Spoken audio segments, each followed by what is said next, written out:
बाकी मंडल जी के लइका पहले चढ़ाई नु जलवा रे।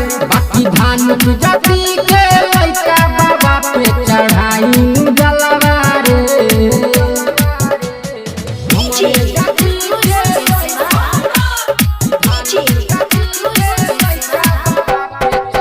हमारा जाति के लइका हो खैरंगदार रे।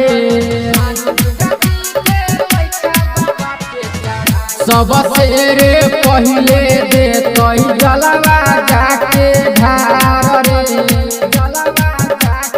फोड़ फाड़ करेला पेन्हले बानी धारवाला बलवा रे। फोड़ फाड़ करेला पेन्हले बानी धारवाला बलवा रे। बाकी मंडल जी के लइका पहले चढ़ाई नु जलवा रे।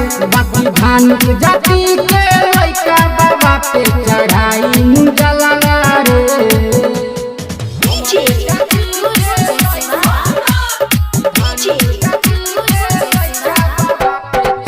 कालो के काल महाकाल के बानी चेला।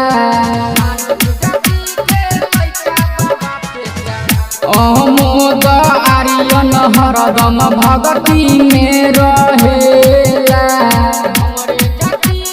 कमला बिहारी विवेक भाई बाजाई फलवा रे। कमला बिहारी विवेक भाई बाजाई फलवा रे। बाकी मंडल जी के लइका पहले चढ़ाई नु जलवा रे। बाकी धान जाति के लइका बाबा पे